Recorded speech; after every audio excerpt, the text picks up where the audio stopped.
Oke, halo guys, welcome back to the channel. Dan kali ini udah nggak berasa udah bulan Oktober aja, dimana sebulan lalu kita baru aja nonton Timnas. Ini berhasil nahan imbang dua tim yang dianggap dia bakal jadi calon lolos ke Piala Dunia, yaitu Australia dan Arab Saudi. Kita bisa tahan dua itu, dan kali ini waktunya kita ngeraih poin penuh karena kalau ngelawan Cina sama Bahrain ini kita benar-benar punya potensi yang besar dengan kemampuan kita sekarang untuk mencuri poin penuh. Kita bakal bertandang ke Bahrain dulu, habis itu kita bakal langsung pergi ke China. Dan walaupun mereka ini kita bisa banget ngeraih 6 poin, dan memang kita udah ditarget untuk meraih 6 poin melawan Bahrain dan Cina di bulan ini, tetap aja kali ini Bahrain dan Cina pun juga ngeliat kita ini dalam posisi yang sama, dimana kita sendiri juga ladang yang potensial buat mereka untuk ngeraih 3 poin. Jadi ini merupakan pertandingan juga yang nggak bisa dianggap remeh sama Indonesia, baik itu dari Bahrain maupun Cina. Terutama di sini bukan dari aspek taktikalnya. Di sini kalau ngelihat pertandingan lalu dari Bahrain juga, ini penting banget untuk masukin aspek emosi, dan terutama China ini penting banget untuk ngelihat aspek dari psy war juga.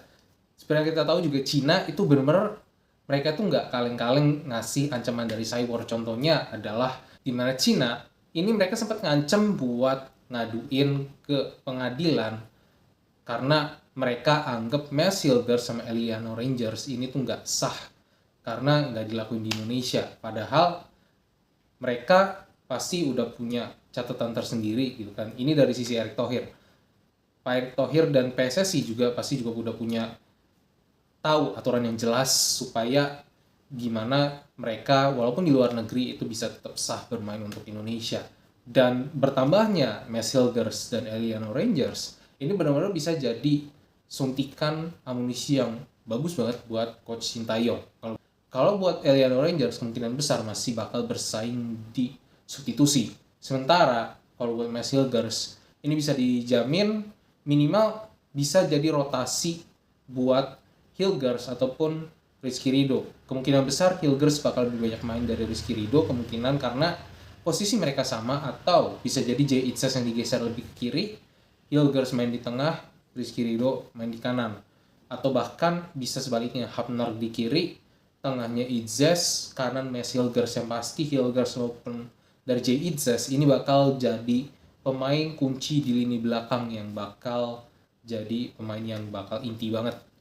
Ini bisa jadi bahkan Sintayong kalau mau main 4-4-2 dengan adanya Hilgers dan Jay Itzes, ini possible banget dengan tambahin Verdong dan Sandy Walsh untuk bermain di posisi fullback.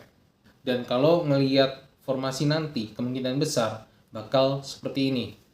Kita udah bahas tentang center back tadi, dan kali ini Justin Hapner cedera, jadi kita kali ini kemungkinan besar Rizky Ridho yang bakal main jadi starter. Nah, habis itu di tengah ini udah pasti Calvin Verdong, habis itu juga di tengah Tom Haye, Ivar Jenner masih bisa 50-50 sama Nathan Joaon sebenarnya. Nah, kemudian habis itu di sisi kanan pasti Sandy Walsh, dan trionya di depan Marcelino masih bisa 50-50 juga sama sama Witan.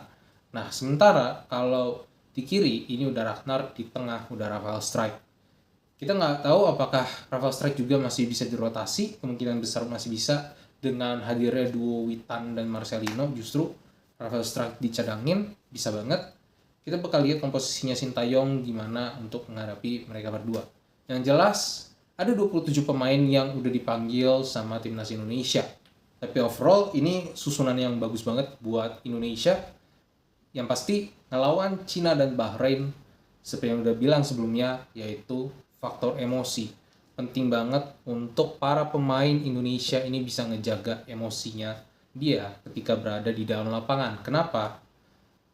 Di Bahrain ini kita kemungkinan bakal menghadapi intrik dari para supporter dari Bahrain. Contohnya Jepang, mereka udah berani main laser juga. Bukan nggak mungkin Indonesia juga bakal ngadepin yang sama. Yang pasti jangan kepancing emosi. Kalau ditengilin jangan kepancing emosi, justru kalau bisa kita tenggelin balik. Sama yang pasti Indonesia ini kalau bisa mereka harus cetak gol duluan, karena ngelihat Bahrain, ngelihat China juga kemungkinan mereka akan bermain lebih bertahan ketika mereka udah cetak satu gol. Mereka bisa pressing di awal-awal, tapi kalau udah cetak satu gol, mereka sangat kemungkinan besar untuk lebih banyak melakukan pertahanan. Dan kalau yang seperti kita tahu, Indonesia itu juga kita bisa bilang agak kesulitan untuk menghadapi tim-tim yang bisa dibilang parkir bis dengan skema level yang sama. Sehingga penting banget buat gol pertama ini kita raih.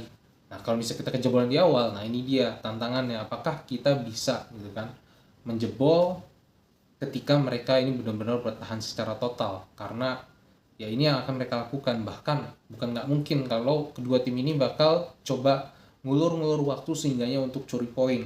Dan satu lagi sih, kalau secara taktikal, gue pengen lihat sebenarnya Indonesia ini lebih banyak variasi beberapa serangan. Karena kalau kita ngelihat gimana Indonesia nyerang, itu tuh terlalu condong ke arah sisi kanan. Dan kalau misalnya ngelihat permainan Indonesia, pasti mereka udah belajar juga gimana kita build up ini. Cenderung banyak umpan 1-2 ini di sisi kanan. So, itu aja buat video kali ini, dan thank you for watching. See you on the match. Bye.